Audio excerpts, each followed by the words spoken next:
get started. Welcome everybody. My name is Max Corton. I'm the Director of Marin County Parks.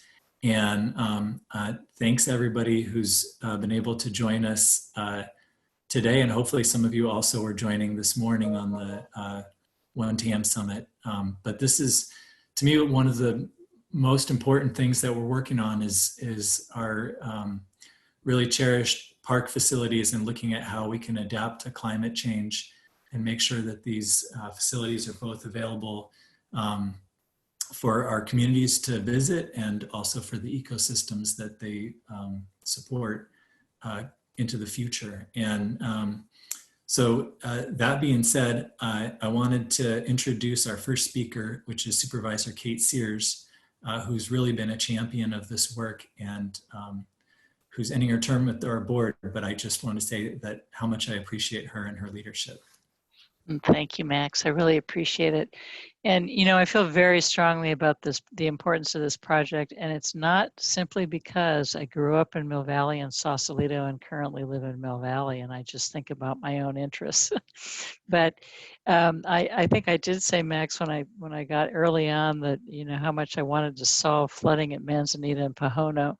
And at some point that's going to happen. But this project, I think, is important for so many reasons, as I know that everyone on this webinar or whatever we're calling it knows, because of the location and the diversity of elements in this project and the opportunity to really have a model and an example for all of our residents about what we can do to address different challenges all in one place. What can we do to enrich the environment? What can we do to address sea level rise? What can we do to maintain our most heavily used facility for bikers and walkers? It's kind of got it all. What do we do to address flooding that comes down from Tam Valley? And one of the things I spoke about this morning at the one-time Tam Science Summit was how challenging I feel that has been to get people to think about sea level rise. You know, I really started working on the issue shortly after I took office in 2011. And of course, 2020 has been hell. We've got so many things to think of, but the last thing we want to think of is sea level rise. And I feel sort of guilty saying, no, wait, we have this one more thing we need to think about. But you know, the fires engage people in a way that's very visceral, and we need to have opportunities to engage people in a way that's very real and very visceral on sea level rise. And I feel like this project in Bothin Marsh really creates that opportunity, because we can create, and we have through the great work of the 1TAM team, really a group of stakeholders that's very engaged and see the impact of sea level rise right here where we all live, and is educated on the science and thinking forward about adaptation. And then we create a real model of what can be done that people see when they drive by in all directions. So I think it's tremendously exciting. And as certainly Max's team and the 1TAM team knows, I'm the most impatient person on wanting to get this done. And I've been a real pain in the neck with this team for the last couple of years of saying faster, faster, faster.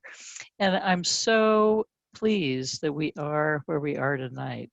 And I'm so pleased we've gotten to the design stage. We've got a great team that's really looking at the opportunities, and I hope looking at what you'll see tonight, you feel as excited about it as I do, that this is going to be great. Whatever ends up being the specific design that is selected, that comes out the other end of the chute with a lot of public comment and engagement, it's going to be fantastic. And I personally feel like we're going to make this happen, and we're going to make it happen soon, and it's going to be a great model for the community. But that only happens with everybody's engagement. And so thank you all for being here.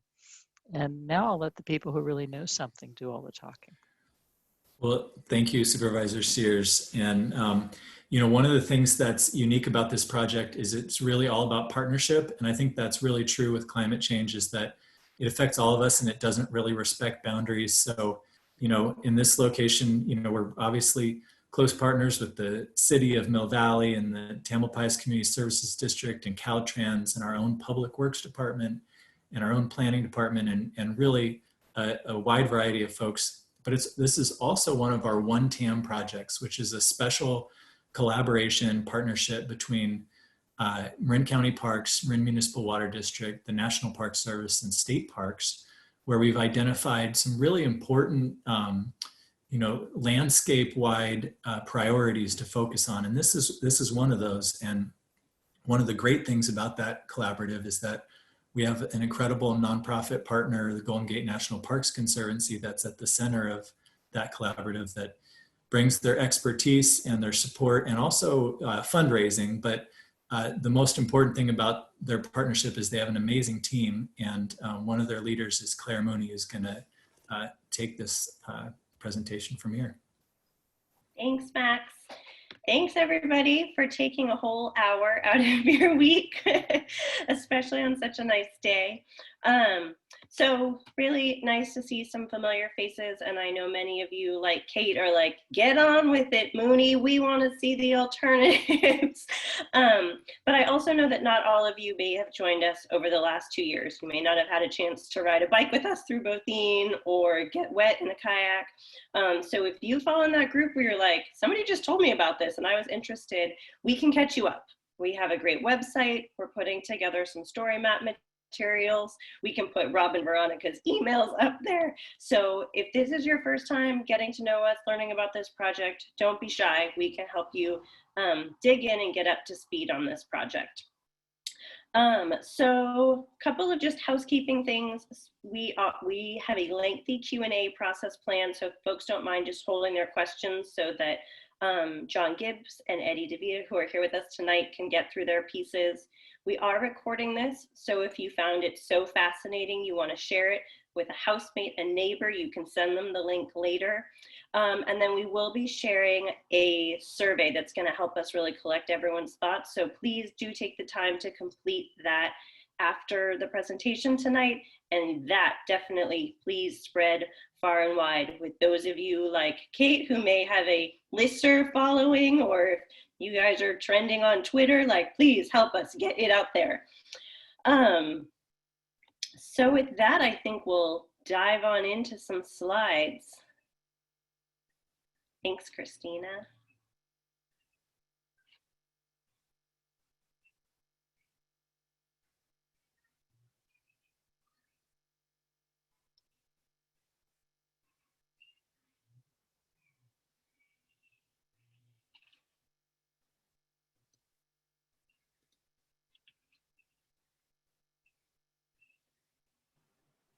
Sorry for the delay. Can everyone see the screen? The same thing happened to me this morning. We're all just waiting patiently. Can everyone see the cover of the presentation? Nope, we see your email inbox. Oh, good.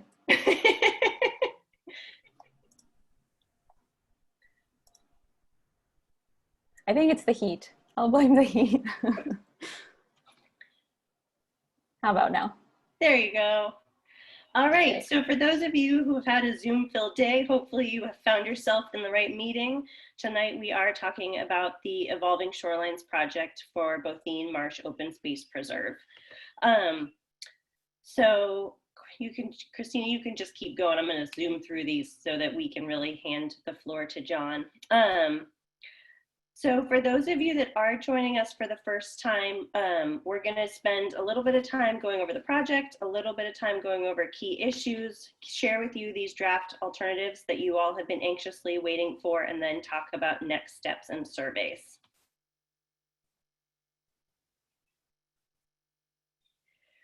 So if this, ooh, throwing things over here. So if this is your first time joining us, Bothin Marsh is that little squiggly white place right in the middle of the map.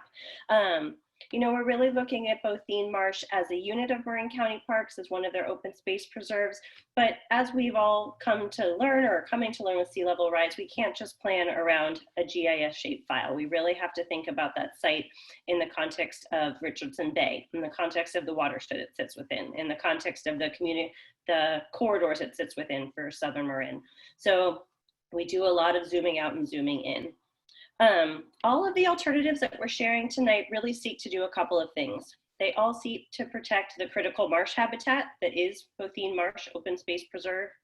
They look to preserve and ideally enhance the transportation corridor that transects the site, both as an option for carbon-free transit to school or work, as well as a beloved recreation corridor. And then hopefully they look to do a little bit more.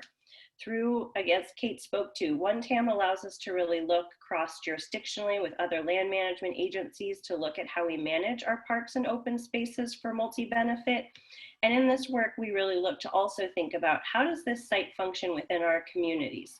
How do we partner with other agencies like the Department of Public Works, with Caltrans, to really look at a future for this site that's going to be holistic? And we look to really partner with all of you. This is going to be a community-driven vision, we hope, that really is grappling with your most thoughtful and creative solutions for how we see a future for this area and how this site fits within it. So as I mentioned, this project has been taking, I'll pause so Christina knows I wanted a new slide. Talking too fast at the end of the day. So this project has been taking shape over a number of years. And what we really started with was grounding it within a project vision and our values for this site. So we're looking for a Bothin Marsh that uses innovative approaches to meet the challenges of climate change, that residents and visitors enjoy year-round recreation and travel, and that we embrace our responsibility to share and care for these open spaces.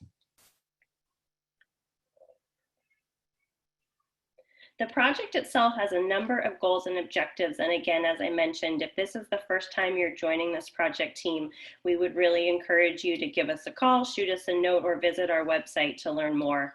But some of the goals for the project really focus on, again, managing the shoreline for health and safety of the community, restoring the ecosystem's natural ability to adapt to sea level rise, and then to demonstrate leadership and innovation in developing solutions. All of these goals were created with a lot of great community engagement and conversations. Again, whether we were biking with MCBC, whether we were kayaking, whether we were enjoying a beer at Hookfish. So we really appreciate everyone who's given their time to help shape the goals moving forward.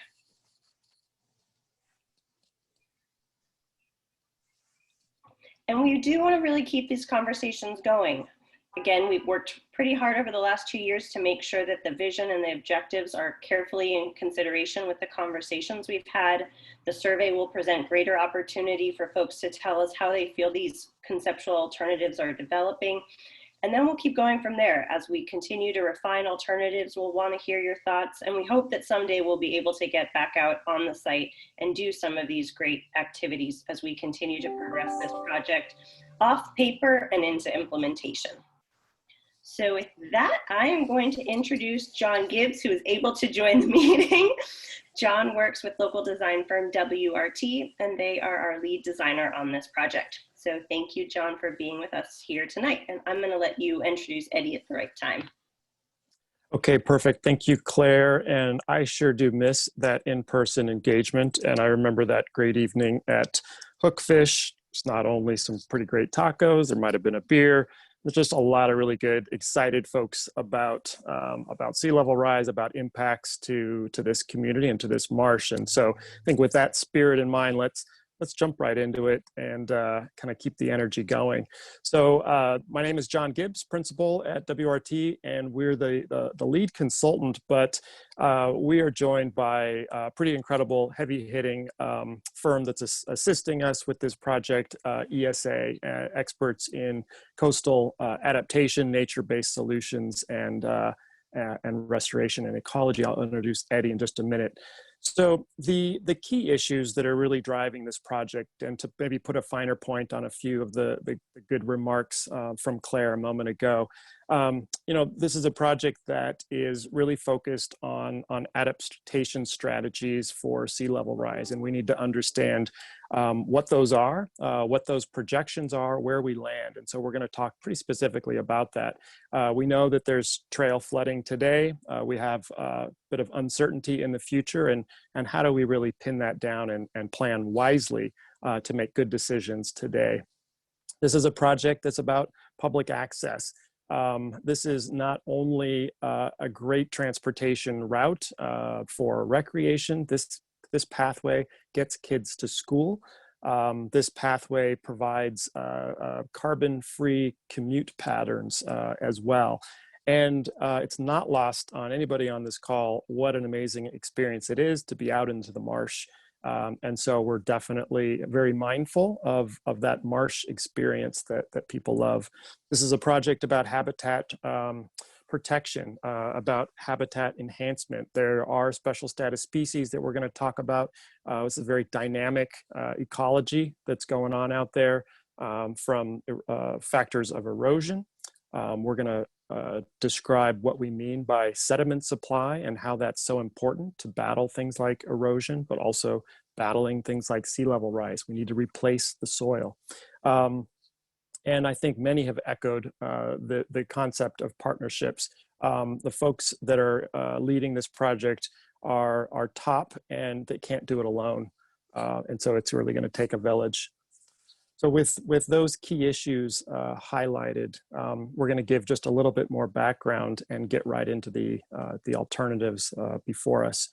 So many of you have seen this slide before. We look back in time to understand the evolution of the marsh. And a couple of takeaways. This is a marsh that used to be open water, but was filled in, associated with opportunities for development, opportunities by the railroad. The marsh that we know today as certainly as South Bothin Marsh is a bit of an artificial and created thing, and yet it thrives, yet it sustains great number of species and biodiversity, but it's not necessarily in its natural state today, and looking to the future, that adds greater complexity. We've also looked at just plain and simple the inundation that's projected to us ahead. So on the far left, we see areas of green and brown, and that's the marsh, and that's the mudflats. And then we see over time, as we look to the right, and future levels of inundation from 1 foot to 2 feet to up to 7 feet, we see the areas of blue extend, and this is kind of what we would expect. But we can also see that the trail is lost and the marsh is lost unless we act. That would be next slide.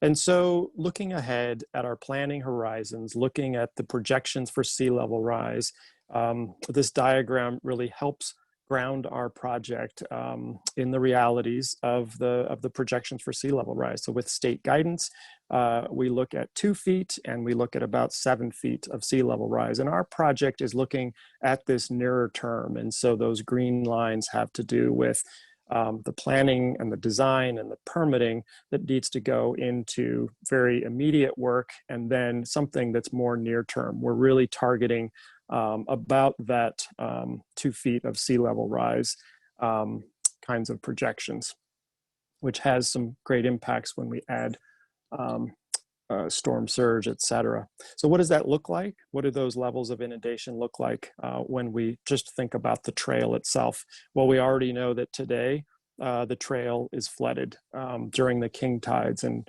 that are prevalent in our winters and our springs. And as we look to a mid-century and just 2 feet of sea level rise, we know that the trail is permanently inundated. But when we factor in floodwaters,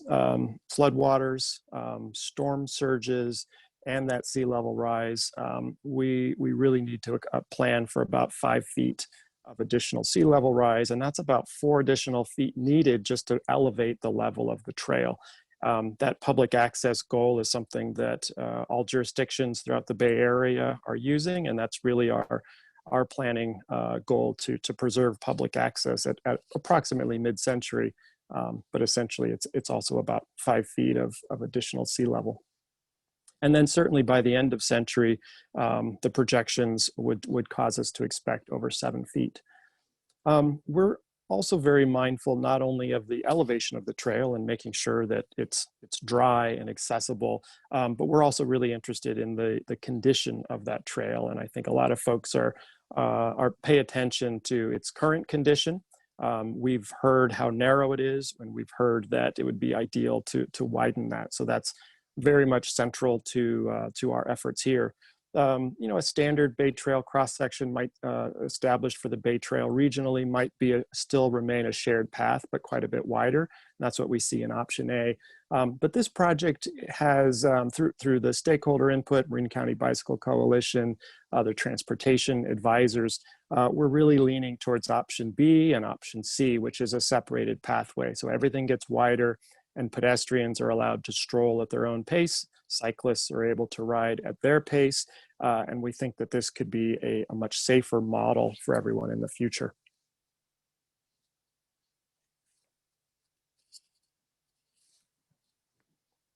And with this, I'm going to reintroduce Eddie DeVita from ESA. Take it away, Eddie. Hey, thanks, John. Yeah, hi, everyone. I'm Eddie DeVita. I'm a civil engineer with ESA, and I'm going to give a little bit of a real brief overview of kind of the motivations behind the ecological enhancements that we are looking at for this project. Starting here with a brief discussion of just the physical site conditions. What are the processes that are going on out at Bothin Marsh that make this landscape function? So John briefly mentioned how this site, under historic conditions, it wasn't a marsh. This was open bay, and there was decades of fill placement. Folks had planned to develop portions of this site, and then the railroad was constructed, and then it became part of this preserve. And as as a result, the site. So I'm sorry, I kind of lost my train there. So because this site was constructed in an area where you wouldn't naturally find a tidal marsh, the processes that would sustain that marsh going into the future, as we think about things like sea level rise and erosion, they don't exist in this location. So we've got on the left here a cool photo taken kind of at the eastern peninsula of the North Bothin Marsh. And this shows kind of what it looks like when a marsh gets out of equilibrium with the natural processes. Here we have waves approaching from the southeast coming up Richardson Bay, and it's chipping away at the edge of the marsh. And over time, if we don't take actions to address this, it's going to start eating into the soft soils in the marsh interior, and we'll lose some of these habitats. We have some other challenges at the site. In the South Marsh, because of the railroad embankment, when it was constructed, the bridge that connects South Marsh to the bay is too small. So you don't get enough water flowing in and out of the marsh during a typical tide. And this limits the types of plants that can grow in the South Marsh. And it also limits the amount of sediment that can enter the marsh and deposit on the bed and help that marsh accumulate to keep pace with sea level rise. So when we think about these challenges, I'm sorry. So, and then the last issue affecting the marsh here is sediment. So we are located in Richardson Bay, which is very close to the Golden Gate. And as some of you who've listened to some of the prior talks on this project know, sediment is the building block for a tidal marsh. It is the foundation on which all the plants and vegetation grow. In Richardson Bay, the sediment, in Richardson Bay, the water that reaches the marsh has a very low concentration of sediment. We're very close to the Golden Gate, and so the water tends to be more oceanic. It has a much lower rate and potential to accumulate sediment over time. And as we think about sea level rise, that makes it more challenging for this site in particular. We know that sea level rise is going to affect infrastructure and habitats around the bay, but because of these conditions, Bothin Marsh is uniquely vulnerable. And it's one of the first areas in the bay that's going to experience these challenges. In fact, it's experiencing these challenges already. This next slide highlights a few of the key ecological resources that we are that are present at the preserve. So you all probably have, well, it's unlikely that you've ever seen any of these critters. These are highly, these are some of the rare plants and birds that are present at the site. Excuse me. The first two are two rails. They're birds that live in the interior of the marshes, and they like to forage in the small tidal channels. And they are very easily disturbed by loud noises, bicyclists, public access. And so one of the challenges when we think about this preserve is how do we balance preserving habitats for these critters with the value that the community gets out of the trail. And then the third species here is the point-raised birdspeak. This is a rare plant that occurs at the upper edge of the tide range around the perimeter of the site. And so when we think about the trail and where this habitat may occur, they tend to overlap. And as we get into some of the trail enhancements, we'll see opportunities to propagate this species and expand its habitat range.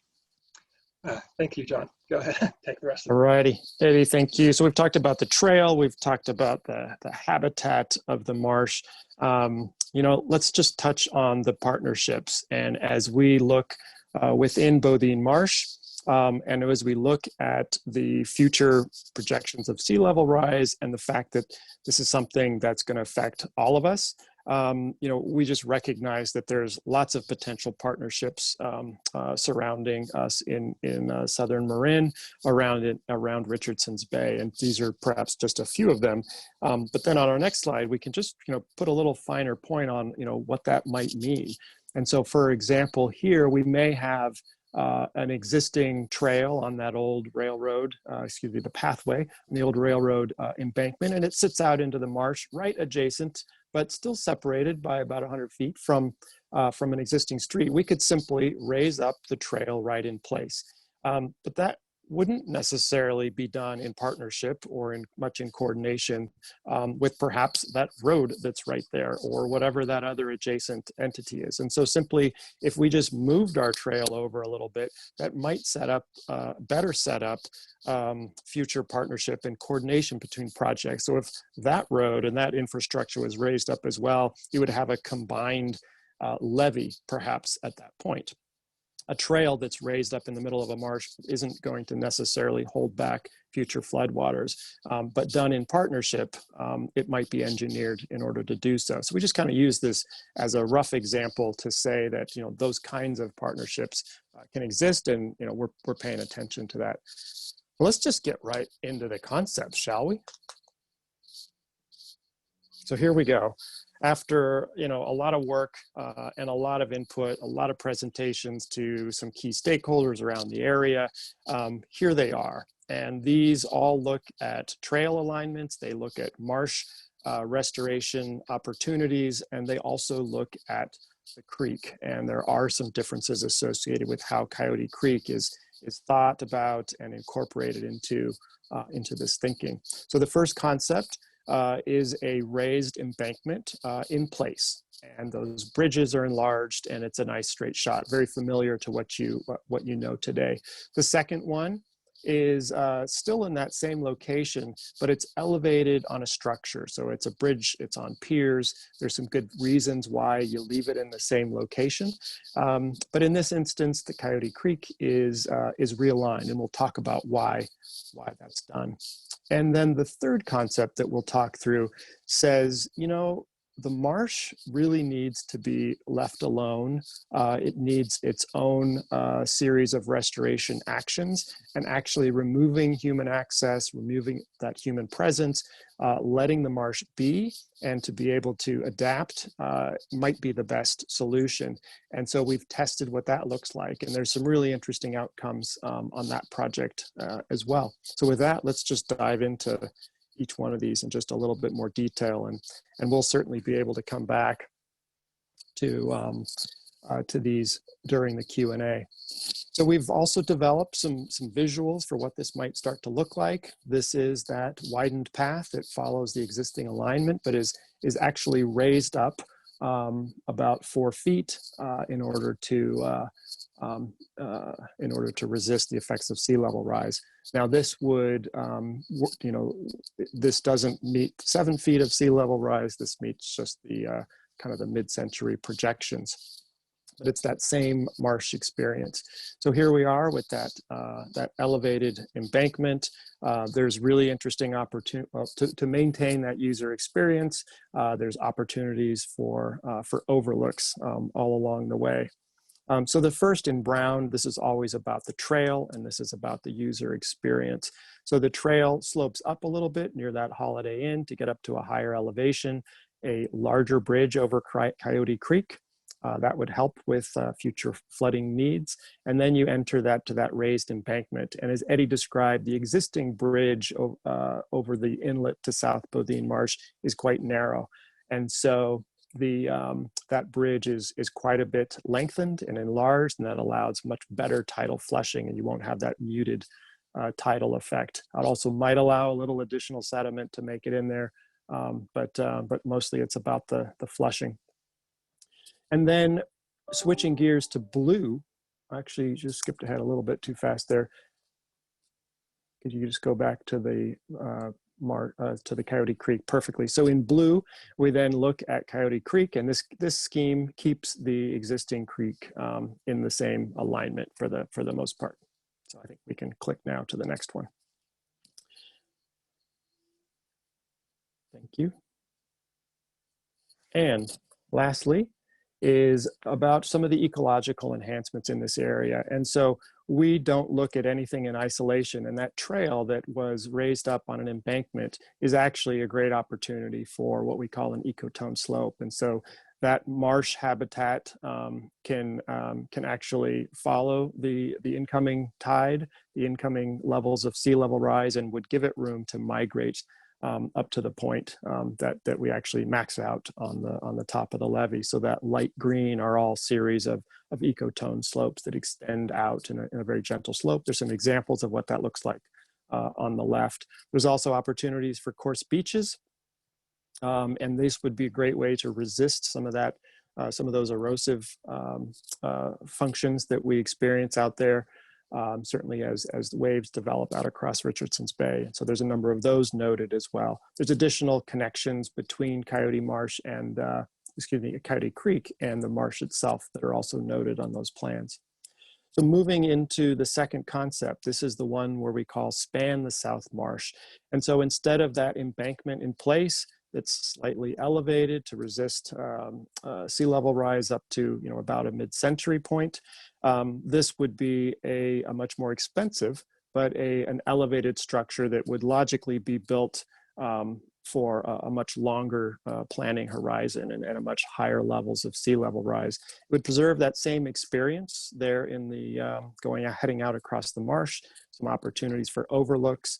And the marsh would essentially adapt and migrate and be restored below it and to a degree separate from it. We'll talk a little bit more about some of the other components of what that trail structure might mean.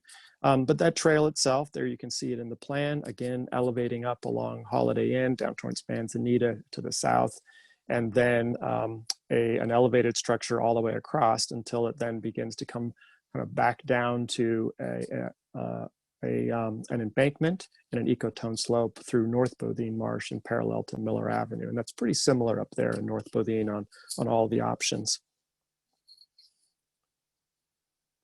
There's other connections for the McLaughlin Trail as well up to the Dipsy Cafe.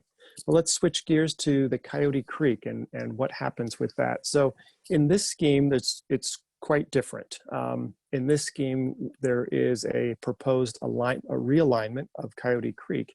And the purpose of this is to attempt to redirect sediment that does flow out of the Coyote Creek watershed and direct that instead of out into Richardson's Bay, directed into the marsh. As Eddie described, where the marsh is experiencing erosion. It's unable to keep up with the pace of their sediment supply is unable to keep up with the pace of erosion and the pace of sea level rise. So we need new sources of sediment. This would be a natural source of sediment. We're also looking at other placement of sediments, and so there's some opportunities for that. So that's really the impetus of this realignment of the creek, all done so in a way that does not change the hydrology of the creek itself, And so this is done within flood protection constraints. And then lastly, in green, the Ecotone Slopes. So again, pretty similar to some of the other schemes where there's a levee, where there's an embankment, there's an ecotone slope. There's opportunities for some thin lift placements, some marsh mounds and things within the marsh, as well as beaches and all those kinds of nature-based solutions that we've been talking about. There's an example here from Dutch Slough out in the Delta. And this is a channel that is just awaiting its final connection into this slough that you see on the left. And so this, could be kind of a precedent example, that something we might be studying for our purposes here. So I think we can then move into concept 3, which we call Ring the Marsh. And this is a view of something that no one's experienced before. This follows the logic that the marsh can remain separate from the or pull the trail out of the center of the marsh, let the marsh adapt and be restored, and allow it to thrive in a very connected way between North Bothin and South Bothin as a continuous marsh system, and that the trail would actually follow along, as we'll show on the next slide. And ultimately, this is a view parallel to Almonte. And in this case, it would be in an elevated portion just before you round the bend and then reconnect to Miller Avenue at Almonte. So let's just kind of map this trail, because it does follow just a little different than what we know today. So back at under the 101, the trail would have an opportunity to follow parallel to the Shoreline Highway, and then right at the big curve, it would go straight with a new bridge over Coyote Creek, and then it would land along the kind of back behind Equator Coffee, back behind Hookfish, and within the Marsh Preserve property would create a new embankment there, in which case the trail would follow that embankment. This provides some new interesting connections. You would actually perhaps have some great connections to Hookfish or to Equator, and certainly up to the intersection of Shoreline Highway and Almonte. And if you're heading to Muir Beach or Stinson and areas to the west, this might better afford some of those connections. And I know that bicycle access on Shoreline Highway itself has long been a concern in the community. So some new community connections and interesting things here.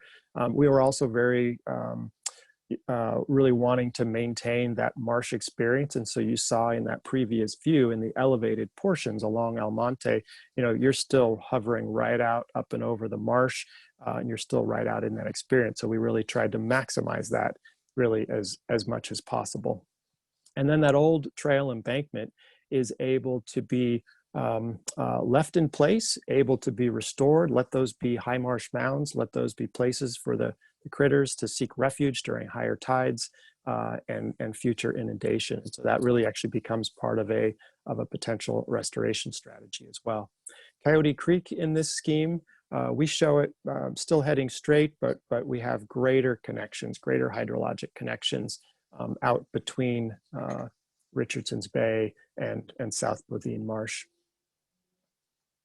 where we would breach that existing embankment. I've kind of already touched on a couple of the restoration opportunities and habitat creation opportunities. So Ecotone Slopes would be proposed along the new alignment there behind Equator, and I kind of use Equator just because it's one of my favorite coffees. So just lack of a better geographic reference, I'm just using Equator Coffee there. So a little shout out to those guys.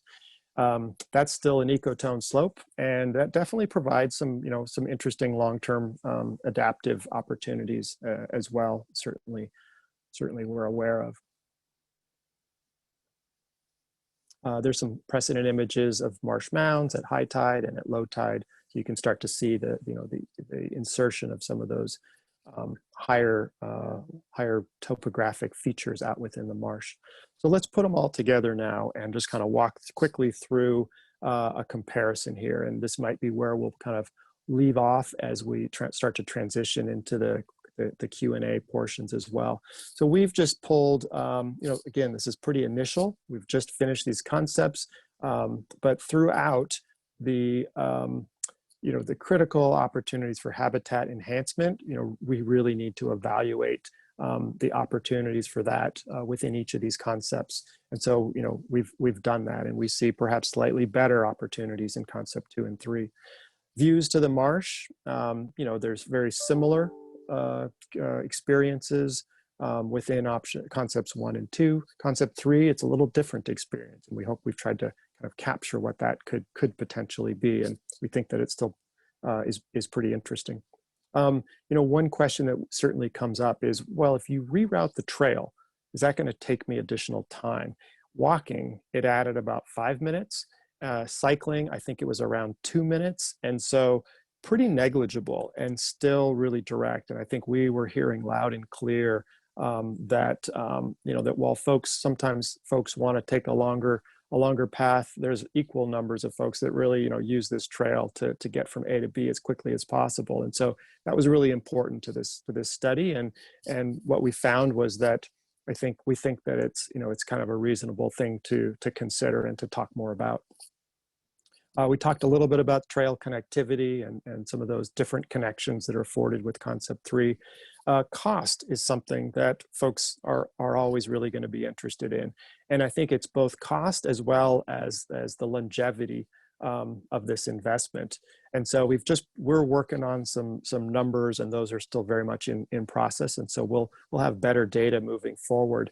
But just generally, concept 2 and that elevated structure, it's pretty expensive, and that would definitely be a big investment.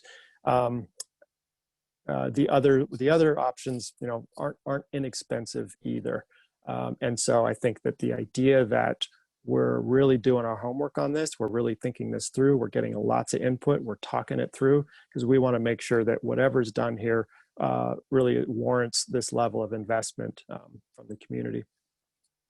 And then the last point on here is about the adaptive capacity to future sea level rise. And so what are these resilient to? Well, concept 1 is really, as planned and drawn, is really resilient to about 5 feet of sea level rise and inundation.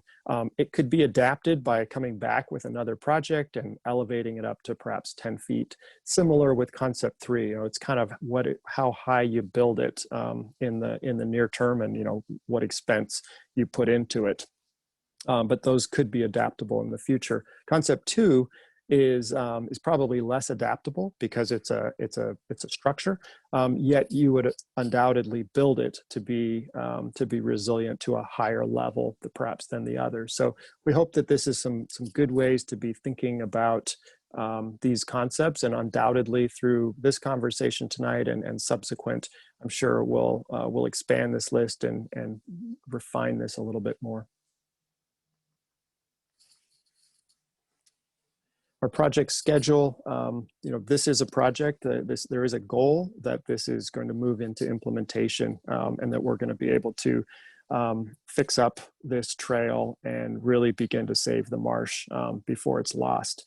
And so we're keen to maintain this kind of momentum.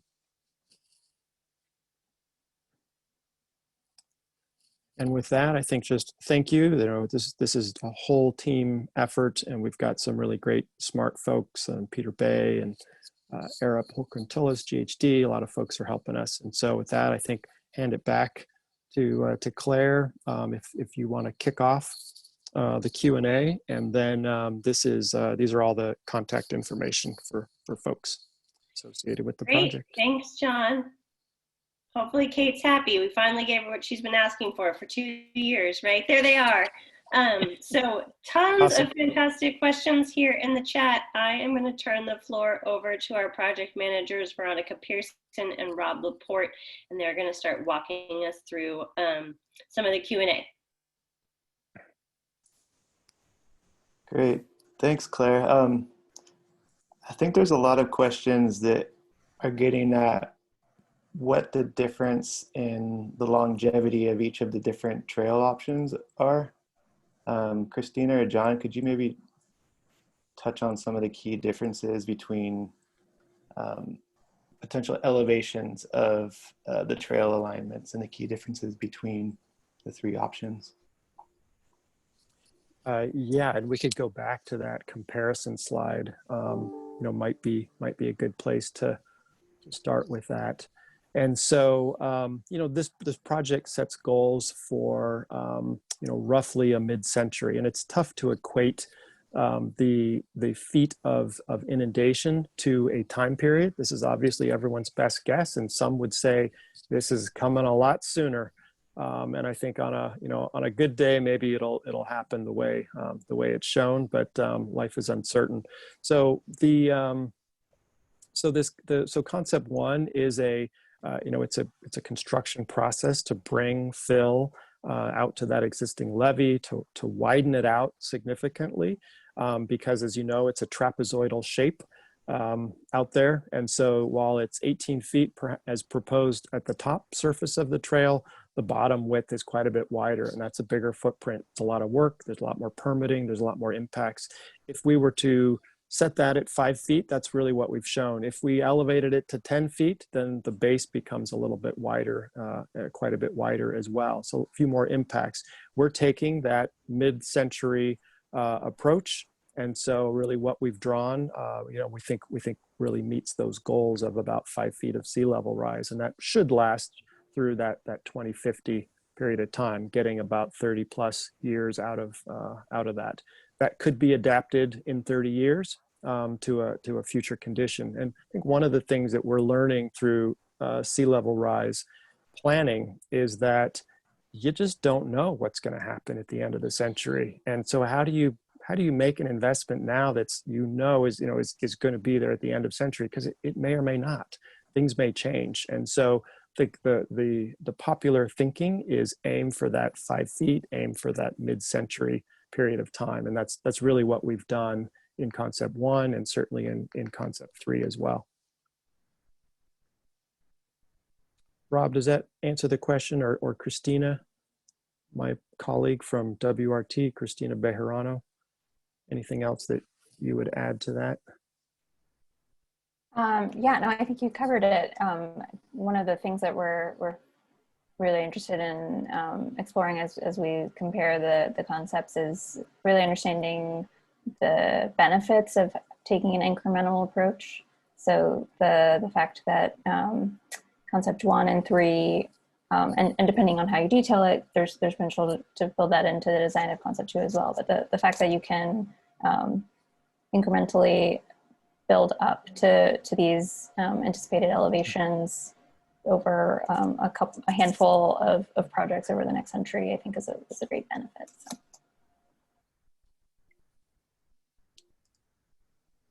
Great. And there's kind of a related question about just the adaptability of each of these concepts. In particular, there's a comment about if concept three was chosen, perhaps there's opportunity to maintain the existing trail alignment for a period of time. Is that accurate to say, or is there some further explanation?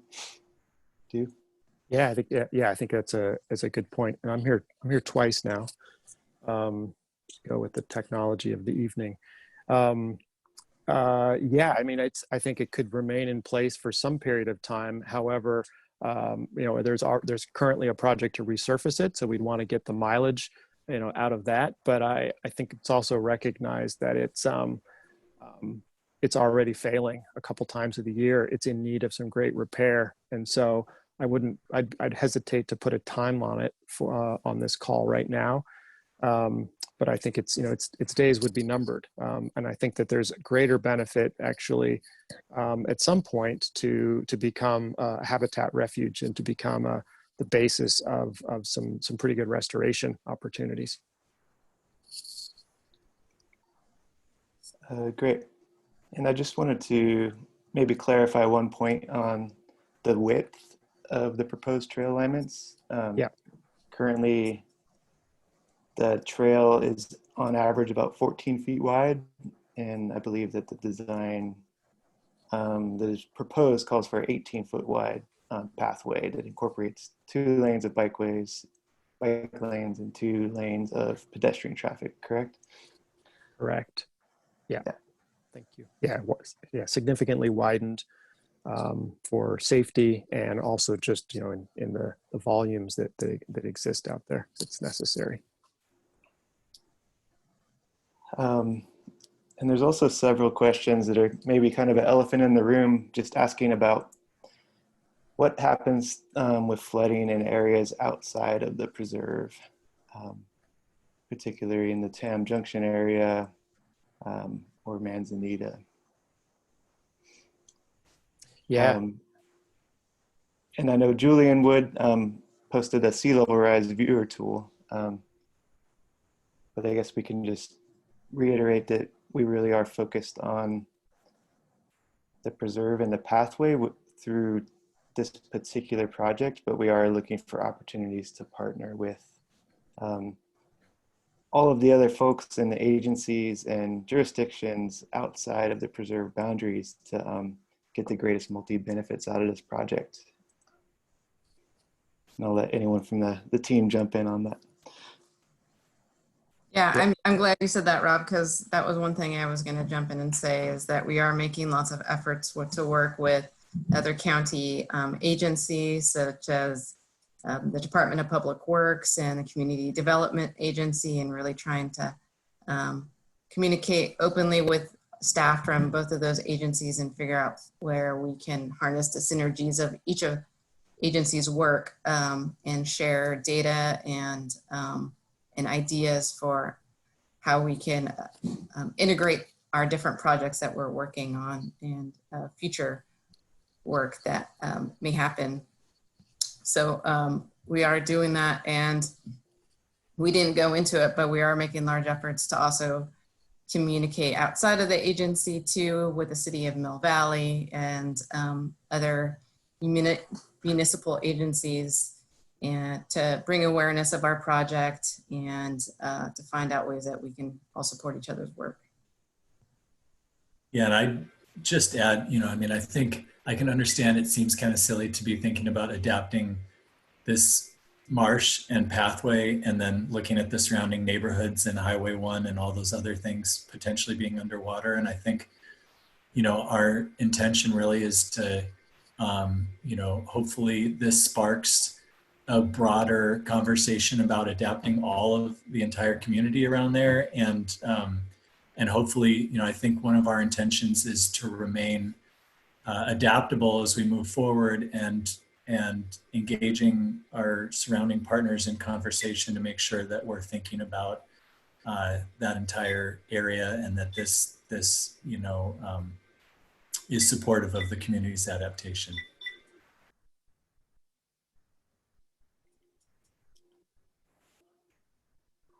Great, thanks, Max. There's a couple questions that I think are getting at some of the potential of these ecotone slopes and, this idea of flood protection along Miller and potentially Tam Junction. Someone want to speak to that opportunity? Maybe John? Yeah, and I think Eddie can weigh in as well. The opportunity to consider an ecotone slope along the levee is kind of at the core of these concepts, and maybe we'll get a graphic that starts to show what that looks like. And so you can see it extending all along the path from North Bothin Marsh and southward, and on concept 3 it would follow the trail around on the other side as well. And and this would be a habitat. We're not interested in recreating single benefit features from the past. We're interested in multi-benefit kinds of approaches. And so working with Eddie, working with ESA, working with Peter Bay, we're really understanding how to create this more adaptive environment where the habitat is able to migrate with sea level rise, and certainly up to the point where it's ultimately inundated, unless we come back again in a few years to update things.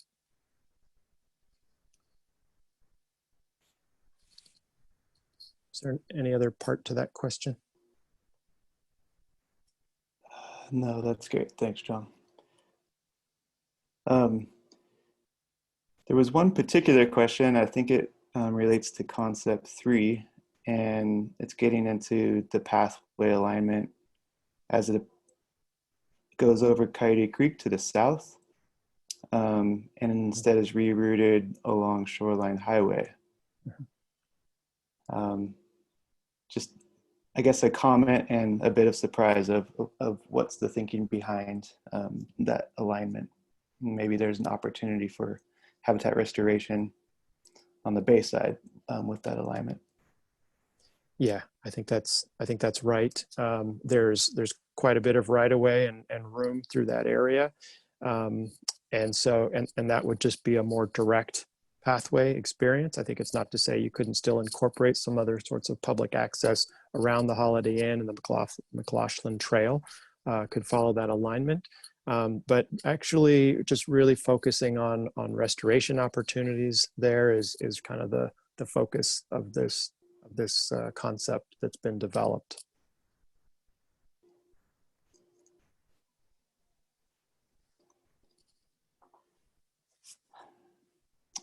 Veronica, did you see any other questions that we might be able to address at this point?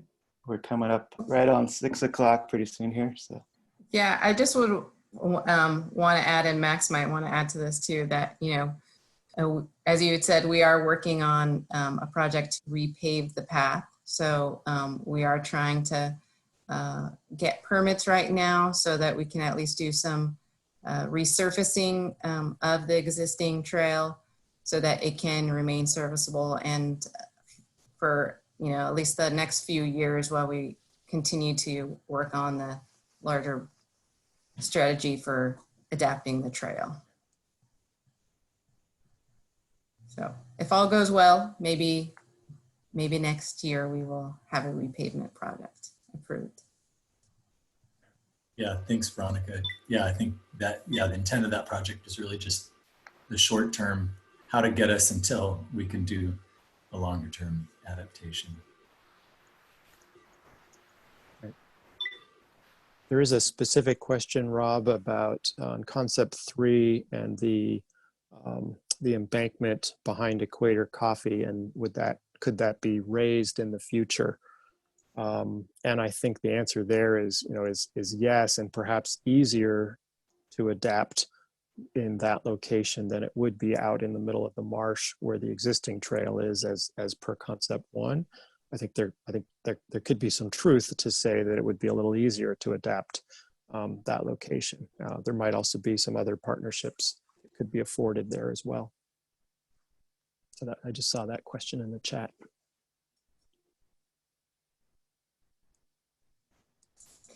I would just add, as we're getting ready to close now, that these are all concepts. So there's a lot of room still for looking at different aspects of each of these and making tweaks.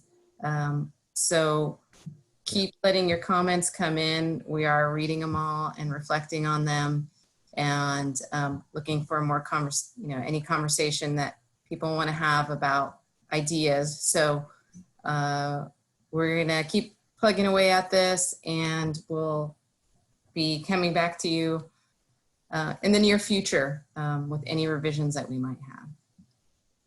Claire, did you want to add anything too? I said it before we started. I was like, we can't mention the survey too many times tonight, guys. So I would just reiterate, please do take the time to complete it so that we get all of your thoughts on what you saw tonight. And please do share with friends, neighbors, colleagues, because the richer the feedback we get on these concepts, the more we'll be able to create the next round of work that really reflects what the community is looking for. So we appreciate your effort in really helping us get this out into the community and encouraging your friends, colleagues, neighbors to participate. Thank you, Claire. Thanks to everybody who came and participated, and really appreciate all of you. And thanks to Veronica, Rob, Eddie, John, Christina, Claire, and the whole team. Thank you. Pleasure. Good night, everyone. Good night. Thanks, everyone.